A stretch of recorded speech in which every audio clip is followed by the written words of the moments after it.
Time I'm making this motherfucking video. Excuse my French, that was English. All right. This video is for people who have a functioning brain, okay? And what I mean is people that have read at the graduate level. No, that's not right to say. Listen, there are too many men that are frustrated out there, and I know what it's like to have been in those places. And so sovereign sexuality for apex males is vital. It's something that has to be taught because we have been kind of force-fed a feminist ideology. It has infiltrated the church. It's contaminated men's minds for at least 3 generations, starting with my grandfather's generation and working down this way. And the idea has been we need to think and feel and act and behave and consider like women. And we do not. The church has permitted this kind of ideology with things like abstinence for men and oh goodness, no fornication, and they've defined it as sex before marriage and things like that. It's not. Listen. We have to be more intelligent. When this wonderful, powerful, most important compilation called the Holy Bible was compiled, it was being compiled by people who had a broader, better understanding of life in the world. When it got translated into the guttural languages of English and other modern languages, some of that profound wisdom was lost. I mean, when it went from its original languages into Hebrew and other Proto-Phoenician type Levantian languages, it lost a lot of meaning. But this Bible is still the greatest compilation on planet Earth. And then the second best and most important book is this one. Hey God, wake the fuck up. So make sure you go out and get yourself a copy of that. You don't have to go out and get it. You can get it on Amazon. You can just stay inside and do this and get it. So if you like this information, you find it useful, share it with your fellow men, and again, clear-minded men. You know, not weak, feminized, castrated men, but men who have a functioning brain and actually understand that male sexuality and female sexuality are night and day. Okay, and as men, we have been taught female sexuality, and you start to wonder why so many men are deleting themselves. So many men are depressed. So many men are frustrated and angry and resentful. All of that gets resolved when you have a healthy, sovereign sexuality. And, a good amount of it does. All right? I'm not going to keep correcting myself and get to it. So there are a couple of things that you can do for that. I'm just going to go through them. I'm not going to number them because YouTube tells you you should have 3 reasons why. Eat a bag of donuts. All right, I was gonna say something else. I always say, but I'm not gonna say it. So in this video, we have to recognize most men are outgunned when it comes to women in the area of sex, spirit, and psyche. And I know a lot of men have been taught to be stupid, and you've been taught that men have an advantage when it comes to sex. No, we don't. If you think men do, that's because you're a rapist, and that's not sex. Okay, come on. I mean, intrinsic virtue, intrinsic understanding understands you don't ever force anything on someone. That's why I tell people, look, if you don't like what I'm saying here, go somewhere else. If I have 100 viewers and 100 subscribers for the rest of the life of this channel, and I'm actually fulfilled in what I'm doing, I'm happy. If I have 0 viewers and I'm fulfilled in what I'm doing, I'm happy, okay? And so I don't need the viewers. I like having viewers. I like people sharing this. I like people commenting. But geopolitical Christianity is about freedom. It's about liberty. It's about clarity. It's about authenticity. And it's about living righteously. Righteous living is authentic. It's clear. It is virtuous. It is not moral. It is not let's all do the same thing and let's all be sheep following to the slaughter. It's not that. It's about exceptional divine living. And this is not for everybody. It's for the it's for the 1% of the 1%. So this is for the smallest number of people because there are very few people that have the capacity mentally, cognitively to even understand what I'm saying here. I can tell by some of the comments. They're like, Nick, what did you say?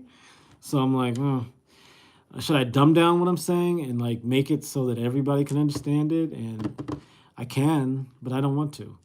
So I don't know. Maybe I'm screwing myself over there by that, but I don't know. God will show me the way. God will help me to be more palatable to the masses. So anyway, men are frustrated, and I am too, but not sexually. I'm very happy in that area.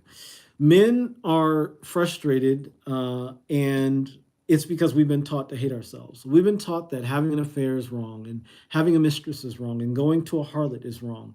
In fact, these things are actually very right. These things are okay. And these things for some men are actually beneficial. Okay? So let's talk about sovereign sexuality and the apex male. It starts off by identifying yourself as a man of God. Now, a man of God has certain rights in this world and certain freedoms that savages don't have.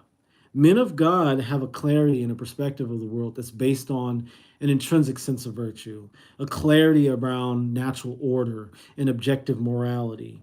And so they're able to move about in the world harmoniously without being told, don't steal, don't rob, don't rape, don't murder, don't pillage. Like, they don't have to be told that. They know that intrinsically, and they're able to operate in the world in a successful and harmonious way. And so, as an apex male, as a geopolitical Christian man, you are a man of God. You're able to embrace this identity as a son of the Most High, and you're able to do what allows you to achieve a balanced and fulfilling sexual relationship. And this is going to lead to satisfaction and sanity. That means that the relationships that you have are going to be fulfilling for you, and they're going to be sane as it pertains to you. You're an individual. Sanity for you is not sanity for me. Some people can have 3 mistresses, a wife, and they can just go through all 4 of those women back and forth, and they can do that. Now, if you can do that, you are in the very, very, very tiny minority of men, because most of us can't deal with more than one woman, really.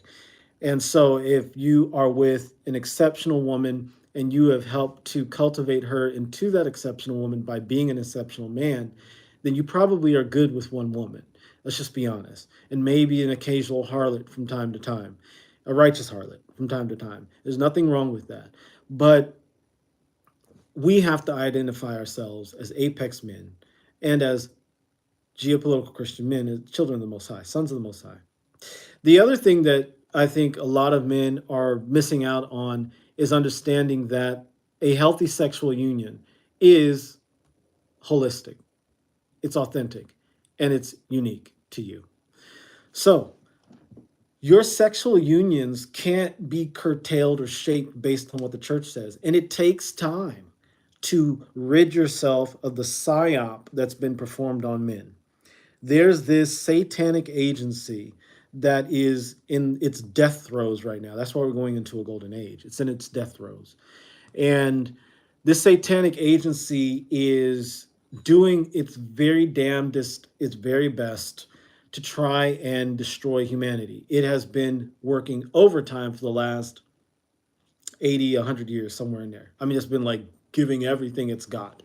And it's gotten pretty far. It's done a damn good job, if I might say so myself.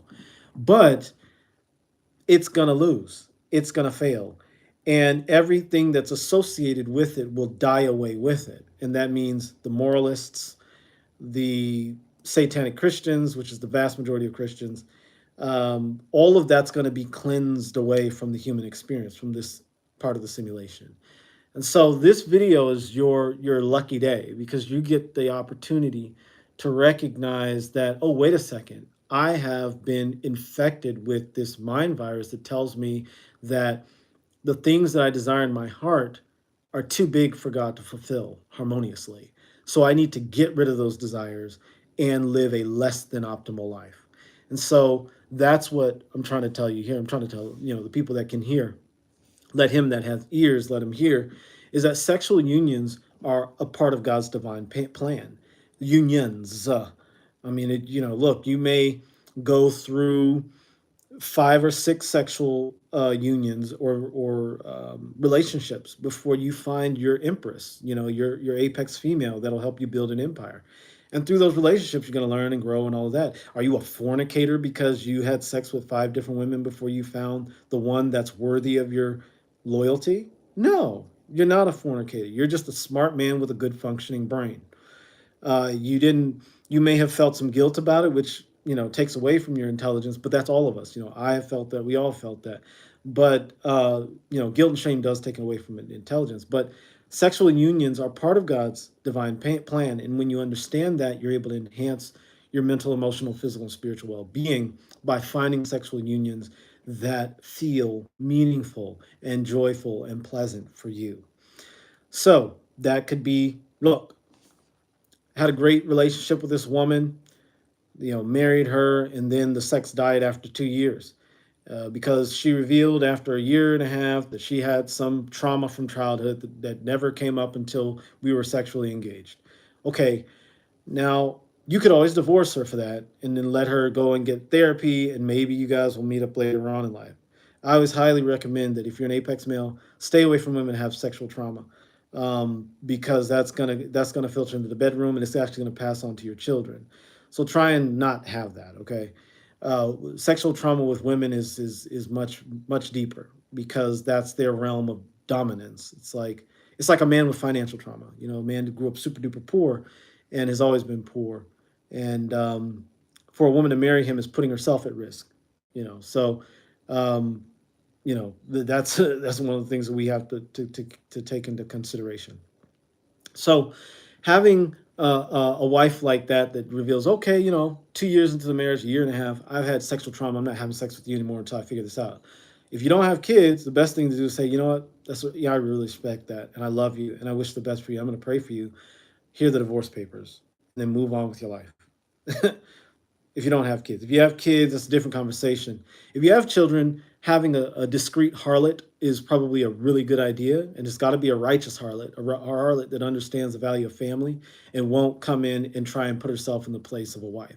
A good, righteous harlot understands her place, and she will never try to be a wife because that's not what she wants. And she knows that's not God, and that is not God's plan for her. Okay? So, anyway, there's that.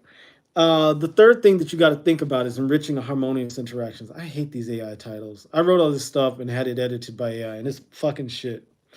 I've got to work on that because I didn't like how I was doing it. It wasn't coming out the way I wanted, and then I put it through the AI. I was like, maybe they can help, clean up my notes here and make them cleaner. In this case, it was trash. All right, but I'm going to work through it. So, God's beautiful blueprint for apex men means that you can have enriching and harmonious sexual interactions with women. You can have a wife that you love, that you're engaged with, and have a mistress, if that serves you. There are multiple times in the Bible where God told righteous, holy men of faith, go get a harlot, or maybe not go get a harlot, but there are times in the Bible where God allowed righteous men to have multiple wives. Now, there are a lot of Christian apologists that will say, oh, well, that wasn't part of God's original plan, and then da, da, da, da. Okay, maybe, but they did it. And then God said these were men after his own heart, as in the case of David and people like that. So go figure. You make your own decision about that. But if your life isn't working out the way that you want, you probably need to go out there and get a harlot. And again, honor the laws of your jurisdiction. And, whenever I roll my eyes, I'm saying it because I have to, but I don't have to say it, but you get what I'm saying. All right. So we can enrich and have harmonious interactions when we engage in pleasurable, purposeful, and fulfilling relationships. We can build fulfilling and unfulfilling partnerships and uplifting partnerships that support our growth. That's stupid. That's the AI. Listen, an enriching and harmonious relationship is one that reflects your design. A lion is going to have a pride, right? He may have a pride. But a swan, if you're a male swan, you're just going to have one partner. And you're going to be very happy with that. You're not going to want anything else. But then again, you might be, we're all different animals is what I'm saying. And we all have a different design. So righteousness is authenticity. It is harmony. It is virtue. So righteousness is authenticity, harmony, and virtue. And morality has nothing to do with that. There are times when you have some overlap with morality, but it has nothing to do with righteousness. Okay? All right, getting to the end here. Authentic alignment with God's plan. Align your relationships with God's authentic plan, moving beyond traditional moralism. Okay, that matches my wording. Your relationships have to match God's authentic plan for you. I talked about this a little bit. And that means like getting outside of moralism. If you have to go see a therapist that understands the dangers of moralistic legalism and fanaticism, then do that. It's one of the best investments you'll ever make. But if that's not something you have access to, keep watching this channel. I keep putting out this type of material. It's very important to me. All right. We can live authentically and follow divine guidance um, through the personal connections we make with people. There are there is someone for everyone. All right. And so there's someone for everyone at every point in our lives. And that's why I think there's so many people in the world, because, someone that you might have loved or wanted or desired in the past is probably someone you would abhor now. I mean, I know that there were women that I was attracted to when I married my ex, like absolutely no interest whatsoever in those types of women today. I find them really unappealing, is what I'm saying, without exaggeration. All right. And finally, there are fruits of sovereign sexuality. We can experience the abundance of pleasure, prosperity, productivity, purpose, purity, and peace and power when we have a sovereign sexual experience and expression. That means a relationship with someone that respects us as men, that honors what we are bringing to the table, and that translates out into every other area of your life. Let's go back to the example that there are a lot of Christian men that are completely castrated. It's like, why do you even call yourself a man? Because they've got these, feminist wives, because now that's the new thing in church, like girl power, men and women are equal.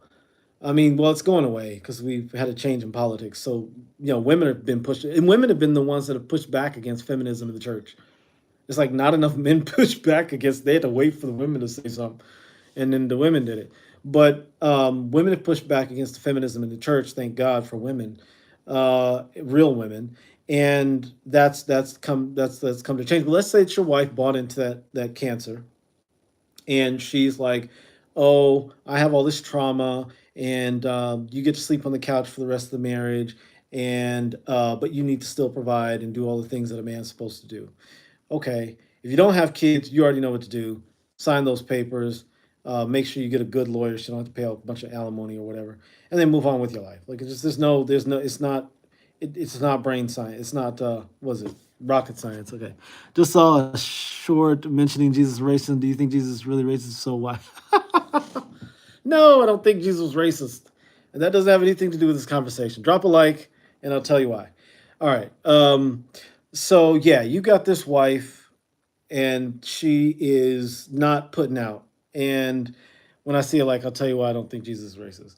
Um, all right, I'm gonna stick to the focus here. I could tell you all what the whole basis of that conversation, but I'm not gonna do it. So you have this wife, and she wants you to sleep on the couch, and because of her trauma, big quotes, because there are a lot of women that like this T word trauma. They're gonna use it for everything.